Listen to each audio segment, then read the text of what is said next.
Bueno, कि अपन पोरालोडे कहीं कटाई किरा कोन्नु.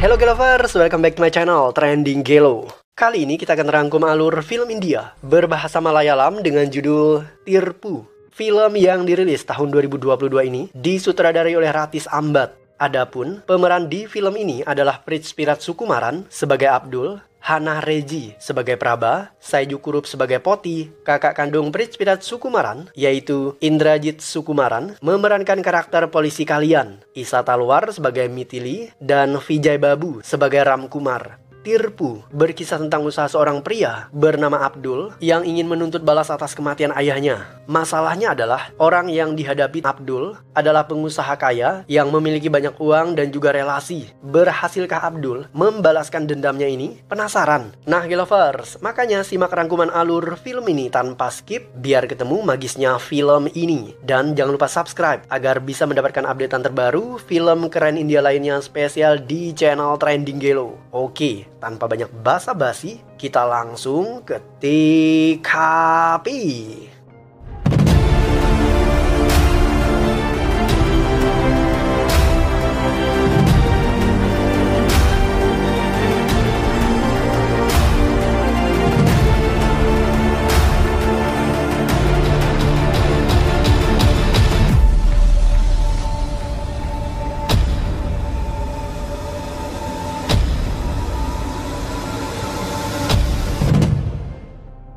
Seorang pria bernama Pawan terlihat sibuk membersihkan patung dewa yang berserakan di tepi pantai. Pawan adalah pembantu di resort milik Ramkumar Nair alias Ram.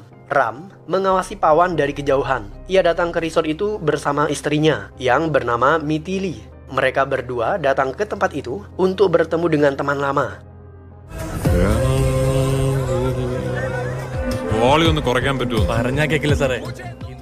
Abdullah Marakar alias Abdul keluar dari bar dalam keadaan mabuk. Ia bertemu dengan teman lamanya Poti.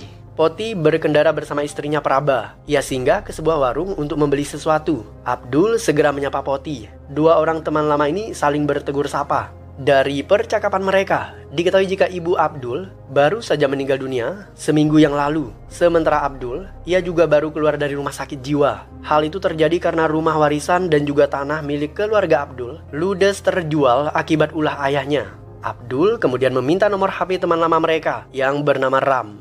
Abdul punya dendam pribadi terhadap Ram, tetapi Poti enggan memberikannya dengan alasan ia tidak punya nomor HP Ram. Karena tidak mendapatkan nomor kontak Ram, Abdul kemudian meminta nomor HP Poti. Tak lama kemudian, Abdul meninggalkan Poti setelah ia mendapatkan nomor HP Poti.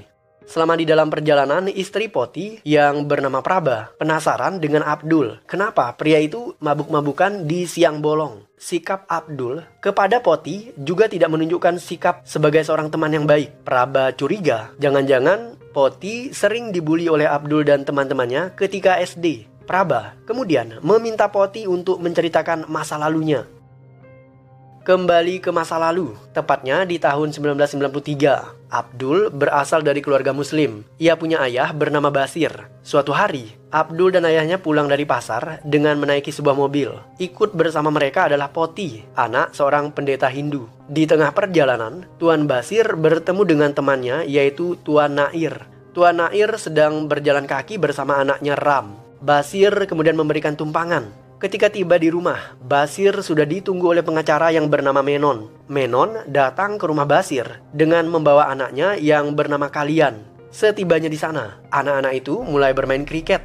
Mereka adalah Abdul, Poti, Kalian, dan Ram. Sementara Tuan Basir dan kedua temannya sibuk membicarakan sebuah bisnis. Ketika makan siang, keluarga Basir menyajikan menu nasi biryani khas India kepada rekan-rekannya. Mereka duduk bersama di ruang makan, kecuali Poti. Poti duduk di tempat terpisah dengan rombongan karena Poti tidak makan daging. Selain Abdul, Basir punya dua anak perempuan lainnya yaitu Rehana dan Aisyah. Setelah makan siang, Tuan Nair kembali ke urusan bisnisnya. Ia merayu Basir untuk menjual tanah dan kebun kelapanya kepada seorang investor asal Prancis. Kebetulan Basir sedang terlilit hutang dan ia butuh sejumlah uang. Menurut Nair, penjualan lahan itu pasti bisa membayar hutang, sekaligus bisa dijadikan modal untuk meningkatkan perkebunan kelapa yang saat ini sedang dikelola oleh Basir, meskipun hasilnya tidak terlalu produktif. Cerita Poti terhenti sampai di situ. Poti dan Praba saat ini sedang menuju ke sebuah resort milik teman lama Poti yang bernama Ram. Poti tidak bisa melanjutkan ceritanya karena mereka ternyata sudah sampai di tempat tujuan. Poti dan istrinya tiba di resort Akadio Saket milik pengusaha kaya bernama Ram. Ram menyambut kedatangan mereka dengan sangat baik. Ia bahkan sesekali melempar pandang ke arah Praba dengan tatapan genit. Hal itu membuat Poti sedikit kesal. Ram kemudian membawa mereka masuk ke dalam. Ia menjelaskan spot-spot penting di resort itu. Ternyata lokasi resort begitu luas. Totalnya ada 116 homestay yang tersedia dan biaya penginapan di sana sangat mahal, yaitu sekitar 3 lak per malam. Setelahnya, Poti dan Praba dibawa masuk ke Museum Akadeo Saket. Di sana ada banyak sekali barang antik keren. Museum itu juga berisi patung lilin Hitler dan Benito Mussolini. Ram juga mengoleksi barang-barang antik lainnya milik pemimpin elit dunia, misalnya kacamata Mahatma Gandhi dan lain sebagainya. Di tempat itu juga bahkan ada senapan antik yang diisi menggunakan peluru dan Poti dilarang menyentuhnya. Walaupun Poti ada di sana, namun Ram secara terang-terangan berani menggoda istrinya Praba yang membuat Poti semakin kesal. Ram mengalihkan perhatian Poti dengan membawanya ke ruang hologram. My name is Anastasia.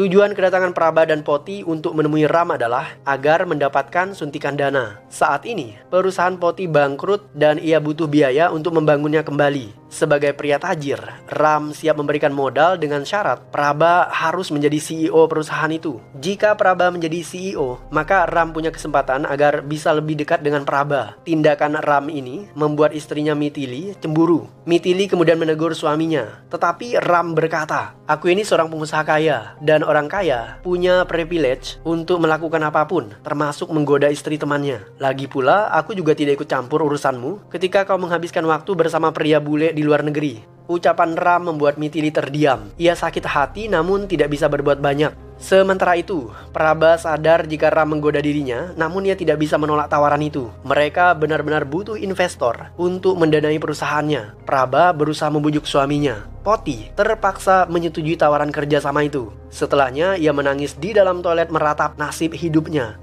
Poti mendapatkan pesan suara dari Abdul. Abdul mengungkapkan niatnya untuk bertemu dengan Ram. Ia ingin balas dendam karena keluarga Ram telah menghancurkan keluarga Abdul. Poti mulai kebingungan. Ia butuh Abdul untuk bisa mengalahkan Ram yang berani menggoda istrinya. Karena Poti adalah pria pengecut. Ia tidak berani melawan siapapun. Poti kemudian memberikan alamat resort itu kepada Abdul. Setelah keluar dari toilet, Poti menemukan istrinya Praba sedang tertawa bahagia ketika berbicara dengan Ram. Menyadari kedatangan Poti, Ram segera pergi dari tempat itu. Poti butuh penjelasan dari istrinya. Alhasil, Praba kemudian berterus terang. Sebelum mereka tiba di tempat itu, ternyata Praba sudah terlebih dahulu menghubungi Ram dan meminta bantuan finansial darinya. Praba menemui Mithili. Dari percakapan mereka, diketahui jika pernikahan Mithili dan Ram hanya sebatas kontrak bisnis semata. Ram memang karakter pria playboy dan ini bukan kali pertama ia menggoda wanita lain. Hanya saja, Mithili tidak menyangka jika kali ini Ram justru menggoda istri temannya. Praba sendiri selalu berdalih dengan alasan bahwa ia tidak punya pilihan lain selain bekerja sama dengan Ram. Menurutnya, suntikan dana dari Ram akan sangat dibutuhkan oleh Praba dan suaminya supaya perusahaan mereka tetap bisa bertahan. Kembali ke adegan di masa lalu, keluarga besar Marakar tidak setuju Basir menjual tanah kepada investor Prancis melalui perantara Nair karena Nair adalah orang Hindu. Orang-orang Marakar punya sejarah kelam di masa lalu terkait dengan orang-orang Hindu. Pernah terjadi perang saudara di antara mereka. Hanya karena perbedaan keyakinan, Basir berusaha menjelaskan bahwa ia tidak akan menjual semua tanah keluarga Marakar. Basir hanya menjual 4 hektar lahan yang ada di tepi pantai. Meskipun mendapatkan tawaran dari investor lain, namun Basir tetap memilih menjual tanah itu kepada Nair karena Nair adalah teman yang paling ia percaya. Basir tidak menjual tanah kepada investor tertentu hanya karena perbedaan agama.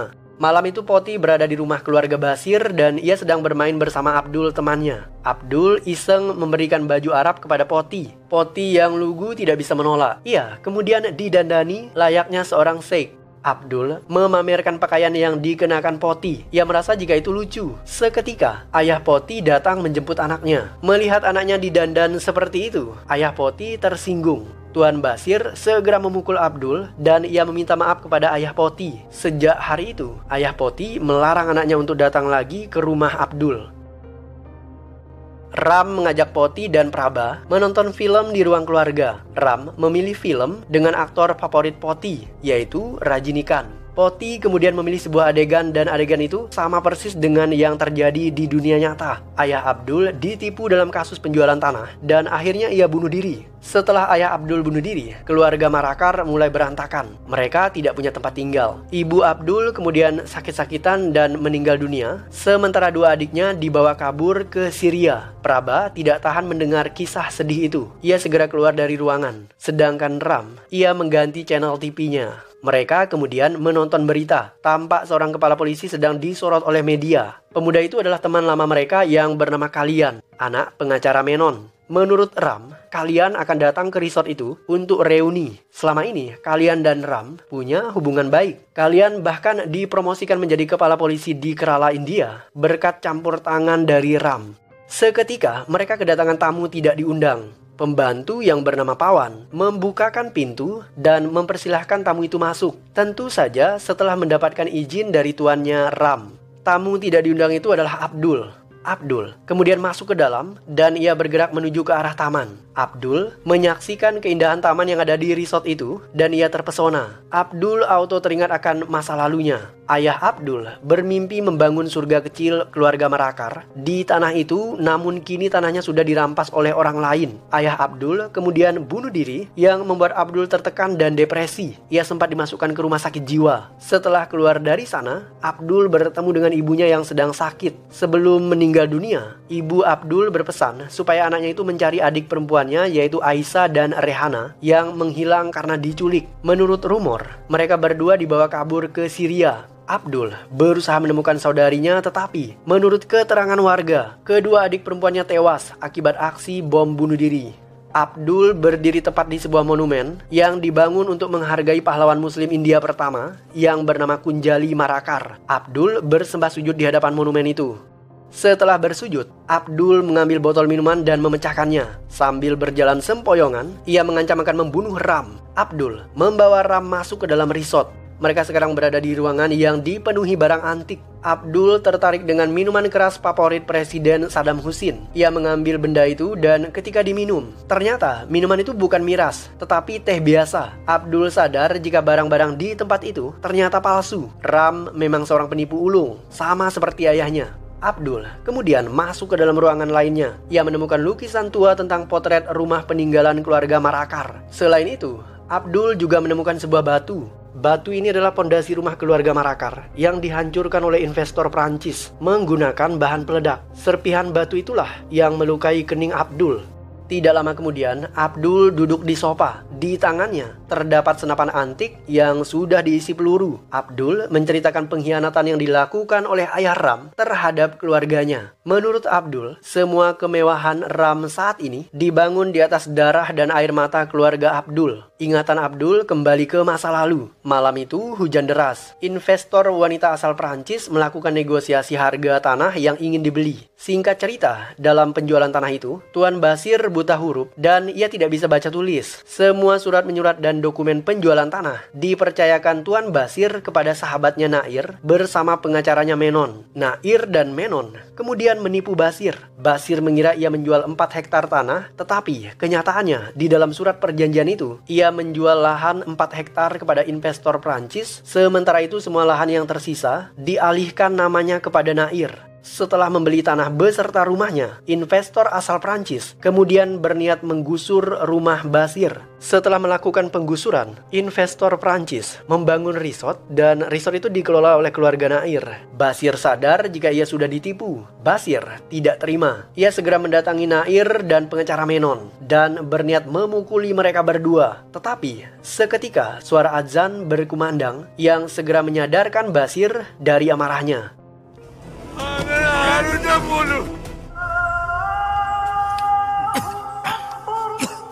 Basir tidak mau membalas perbuatan jahat sahabatnya Nair dan Menon. Ia yakin Tuhan akan membalas semua kejahatan mereka. Basir dan keluarganya kemudian diminta meninggalkan rumah itu secepatnya. Mereka segera berkemas. Sebelum pergi, Basir menyajikan nasi biryani untuk keluarganya. Ia juga membayar hutang dan memberikan istrinya uang sisa penjualan rumah. Dan setelah itu, Basir memilih bunuh diri menggunakan sepucuk senjata api.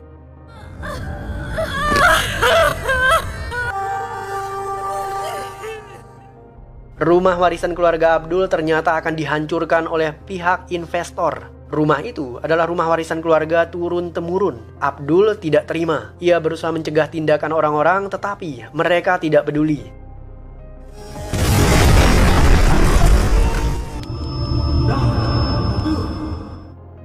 Abdul menghancurkan semua barang antik yang ada di ruangan itu. Ia melakukan itu sebagai bentuk balas dendam karena keluarga Nair telah menghancurkan rumahnya. Ketika melakukan pengrusakan, Abdul tidak sadar jika ponselnya terjatuh. Ram tidak terima barang-barangnya diobrak-abrik. Ia menyerang Abdul. Setelah itu, terjadi perkelahian di antara mereka.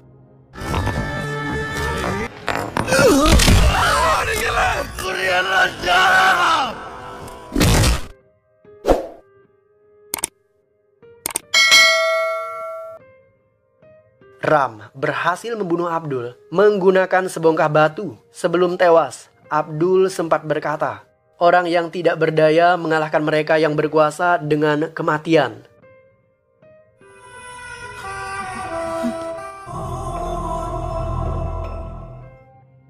Polisi kalian datang ke resort itu dengan membawa bunga mawar untuk diberikan kepada istri Ram. Ia masuk ke dalam resort dan menemukan mayat Abdul. Kalian dan Ram adalah teman baik sejak kecil. Karena itulah, ia siap membantu Ram menyingkirkan mayat Abdul beserta semua barang bukti. Mereka mulai mencari ponsel Abdul. Ponsel itu terjatuh ketika Abdul menghancurkan barang-barang antik tadi. Poti menemukan ponselnya dan ia secara diam-diam menghapus panggilan telepon dan juga semua pesan yang Abdul pernah kirimkan kepada dirinya. Setelah itu, Poti memberikan ponsel tersebut kepada kalian. Kalian juga membuang semua barang-barang lain yang ada di saku celana korban agar tidak bisa menjadi petunjuk investigasi. Kalian kemudian meminta Ram untuk meletakkan bunga mawar di atas mayat Abdul sebagai bentuk simpati atas tewasnya Abdul, sekaligus penghormatan terakhir kepada temannya itu. Dan setelahnya, kalian siap membantu Ram lolos dari hukuman dengan caranya sendiri. Karena ia seorang polisi, kalian bisa men-setting semua kasus itu. Kalian kemudian membawa Ram ke sudut ruangan. Kalian siap membantu Ram lolos dari kasus itu dengan syarat Ram harus menyerahkan uang sebesar 8 crore kepada kalian. Ram mengaku bahwa bisnisnya saat ini sedang macet. Ia tidak benar-benar kaya seperti yang dipikirkan oleh orang-orang. 116 homestay yang disebutkan di awal film hanyalah bohongan semata. Barang-barang antik yang ada di ruangan itu juga palsu. Ram meminta kalian untuk menurunkan harganya. Tetapi kalian ngotot. Setelah negosiasi alot, mereka berdua akhirnya setuju di angka 7 crore. Poti tidak mau ketinggalan. Ia melihat kesempatan finansial di dalam kondisi tersebut. Poti meminta uang tutup mulut dari Ram sebesar 5 crore. Jika Ram tidak memberikan uang itu, maka Poti akan membongkar rahasia pembunuhan tersebut. Dan lagi-lagi, Ram tidak bisa menolak. Ia tidak mau dijebloskan ke dalam penjara. Kalian sangat cerdas membersihkan TKP. Ia membakar semua barang-barang milik Abdul. Dan setelahnya, kalian dan Ram berdandan menggunakan pakaian Hitler dan Mussolini. Mereka mengangkut mayat itu menggunakan speedboat. Mereka juga membawa batu berlumuran darah korban. Batu inilah yang digunakan untuk membunuh Abdul. Ram mengoyak perut korban dan memasukkan batu itu ke dalamnya. Setelahnya, Ram mengikat batu itu menggunakan pakaian korban. Mereka membuang mayat Abdul ke dalam laut. Mereka juga membuang pakaian Hitler dan Mussolini yang dikenakan tadi. Bercak darah di dalam museum dicuci bersih, dan satu-satunya saksi yang tersisa yang bisa menimbulkan masalah adalah pembantu yang bernama Pawan. Karena Pawan sempat membuka pintu dan melihat korban masuk ke dalam resort. Namun setelah itu, Pawan meninggalkan resort karena ia harus menghadiri kampanye seorang politisi. Kalian dan Ram harus membungkam Pawan, dan cara terbaik adalah dengan menggunakan uang dan kekuasaan. Bel pintu resort berbunyi, dan ketika dibuka, Pawan muncul dengan senyum sumringah. Pawan bercerita bahwa sehabis ikut kampanye politisi, ia mabuk-mabukan bersama temannya di tepi pantai. Mereka tertidur di sana. Ketika terbangun, Pawan melihat warga heboh menemukan potongan tangan manusia dengan tato berbentuk tulisan. Pawan sadar jika potongan tangan itu adalah milik tamu yang bernama Abdul. Karena tadi malam, ketika Pawan membukakan pintu, ia melihat tato di tangan tamu tersebut. Pawan siap tutup mulut dengan satu syarat. Ia meminta uang namun tidak sebanyak yang lain yang berkror-kror jumlahnya. Pawan hanya meminta uang 50.000 rupiah. Celakanya, uang itu harus ditransfer setiap bulan ke rekening Pawan. Lagi-lagi, Ram tidak pernah bisa menolak. Kasus kematian Abdullah Marakar tidak akan terbongkar karena pesan penting yang ingin disampaikan di dalam film ini adalah orang yang tidak berdaya mengalahkan mereka yang berkuasa dengan kematian. Dan film pun berakhir.